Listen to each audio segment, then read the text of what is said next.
Bonjour à tous, j'espère que vous allez bien. Ça va bientôt faire 4 ans, en février 2017, que j'ai vécu une magnifique guidance.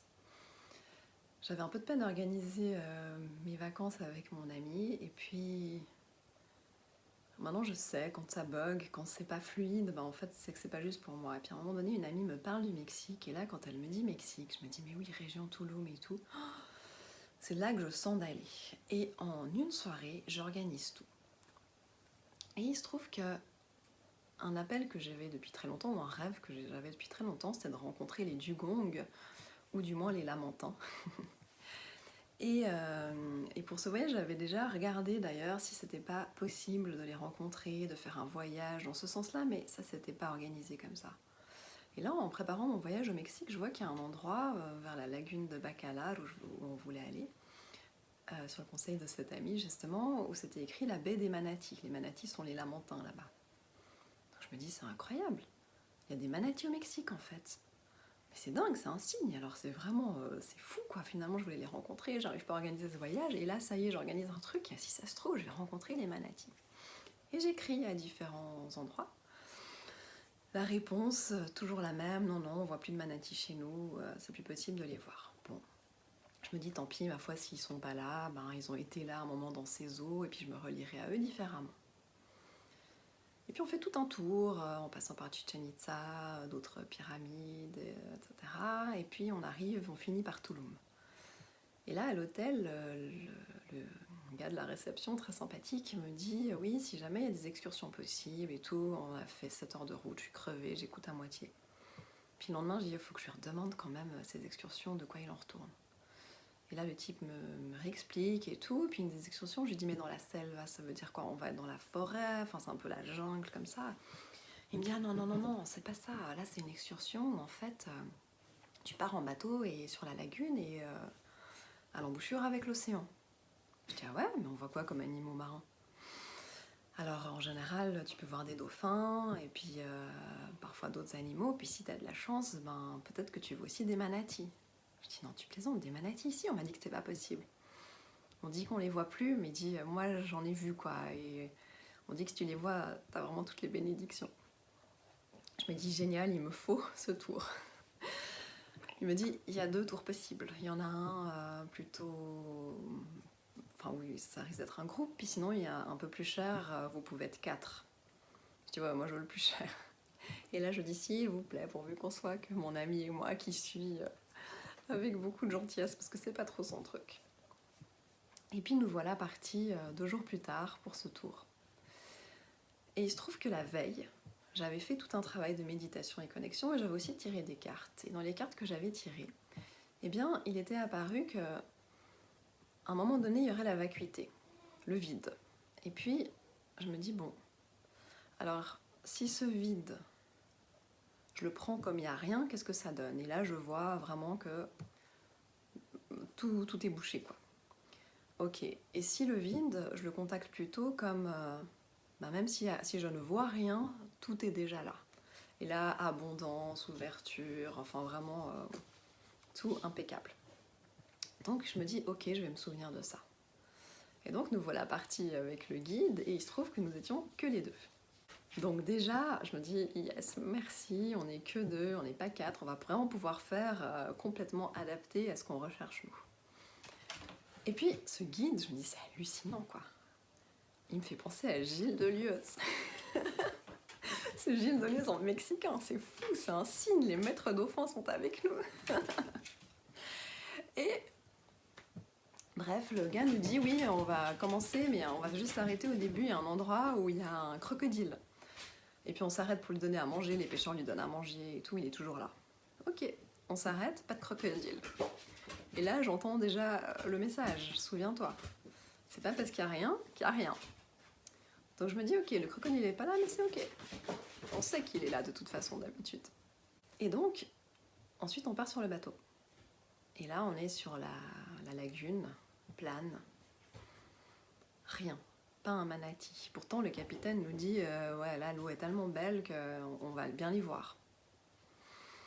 Mais on les voit pas, et on rejoint l'océan, puis il dit, ouais, mais tu sais, t'inquiète pas, comme les rayons du soleil, c'était très tôt le matin, ils frappaient l'eau d'une manière un trop... voilà, pas assez perpendiculaires, et bien c'est pour ça qu'on les voit pas bien, mais sûrement qu'au retour on va les voir. Et là on est dans l'océan, rien. Et à un moment donné, je dis, mais c'est quoi cette forme-là? Une raie. Oh, la raie, aux baleines bleues. Chaque fois que j'ai vu une raie, après, ça présageait d'un super spectacle de baleines bleues, ça présageait de l'arrivée des baleines bleues, etc. Donc je me dis, ça c'est bon signe. Cette fois, ça commence à s'ouvrir sur le plan de la manifestation physique, on va commencer à voir des animaux en vrai. Et puis, arrive une première tortue. Énorme, j'en avais jamais vu d'aussi grosse, j'en avais vu qu'une fois dans ma vie, mais celle-là a vraiment été énorme. Et puis tout à coup, une deuxième, ça commence lentement.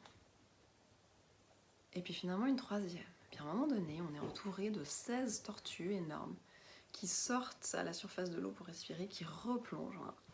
Je suis immergée dans ces vibrations de la tortue, c'est d'une puissance incroyable. Et je me dis, bon ben, les manatis, même s'ils sont pas là, ils m'ont guidée vers les tortues. Ça c'est énorme quoi. Et d'ailleurs, à l'aller sur la lagune, même si je les voyais pas, j'avais tout le corps qui tremblait, je m'étais tellement reliée dans le subtil et dans l'éthérique aux manatis, que je me disais, tant pis, ils sont pas là, mais je sens leur énergie, je sens cette fréquence et je suis reliée à eux. Et là, les tortues, je me dis, bah, ils m'ont fait ce cadeau, c'est vraiment la rencontre avec les tortues. Puis après, le gars s'arrête pour nous faire du snorkeling plus loin, il dit, ah, il y a un peu d'algues et de courants. Je dis, ouais, non, mais moi, de toute façon, je veux pas faire du snorkeling, moi, je veux voir les animaux. Mais en restant sur le bateau. Ok, petit tour, là on mange, ensuite on peut se baigner, on rentre dans l'eau, on ressort, on remonte tout de suite sur le bateau. Ils étaient en train de s'installer avec le capitaine pour faire la sieste. Mais déjà? Oui, moi je veux voir les animaux, Bon, je dis ok Céline, on va aller les voir tes animaux. Et on repart, et on voit 2 bateaux qui font des signes comme ça. Je me dis là il y a quelque chose, qu'est-ce qu'il y a 3? Des tortues de nouveau ou quoi? Et en fait on arrive, il y avait 3 dauphins, un couple et un petit. Et par chance, les 2 bateaux qui étaient là, eh ben, ils avaient fait leur petit moment avec, et puis de toute façon il y a des lois où il n'y a pas le droit d'avoir plus que 2 bateaux, je sais pas quoi, donc ils partent. Donc on était tout seul avec ces 3 dauphins qui viennent hyper près du bateau. À un moment il y a une connexion avec le bébé tellement forte et tout, mais vraiment, c'était magique, c'était magnifique. Et même mon ami, il était hyper touché de cette présence des dauphins, c'était extraordinaire. À chaque fois, c'est tellement la joie, et puis là, en même temps, il y avait cette beauté du couple avec l'enfant, c'était vraiment hyper fort, quoi. Avec beaucoup de douceur, c'était magnifique. Et puis on se remet en route sur la lagune, et là, manque de bol, le vent s'était levé. Et les manatis, on les voit bien, parce que quand ils broutent, eh ben, ça fait qu'il y a du sable qui remonte. Et donc on voit tout à coup ces nuages de sable, et puis on peut se dire qu'ils sont là. Sauf que là, il y avait tellement de vent que ça brassait dans tous les sens, et que le sable, il remontait partout, en fait. Mais bon, le capitaine, il me dit, on va aller voir tes manatis. Et il va dans une première direction, rien. Moi, je reste alignée, je me dis, si je vois pas, c'est ok. Ce serait vraiment cool d'avoir la confirmation, mais sinon, c'est ok, je sais qu'ils sont là, je sais, c'est ok pour moi. Deuxième endroit, non. Et puis tout à coup, là, troisième endroit, et je sais pas, je le sens aussi dans mes cellules, je me dis là, il a l'instinct juste là, on est en train d'aller quelque part de juste. Et on arrive à un endroit, et là, il y avait un bébé manati, un bébé de quand même 300 kilos, qui venait remonter à la surface et respirer. C'était magique. Et je dis encore une fois, s'il te plaît, encore une fois. Alors, il dit oui, on attend, il retourne brouter. Et puis hop, il remonte à la surface. Puis là, j'ai dit, c'est bon, j'avais juste besoin de ça, c'est bon, maintenant on peut retourner. Et bien sûr, au retour, il y avait le crocodile. Donc voilà, les manatis m'ont transmis ça, ils m'ont transmis ce message tellement important que quand on croit qu'il n'y a rien, quand on est face à la vacuité, au vide, en fait, tout est là, tout est déjà là. Et il suffit de nous réaligner à l'intérieur de nous, de retomber dans notre cœur quelque part et de contacter de manière éthérique et bien voilà, ces êtres qui sont chers à notre cœur et tout de suite ils sont là. Et puis en général on a toujours les petits cadeaux de manifestation dans le physique et ça c'est vraiment extraordinaire. À bientôt.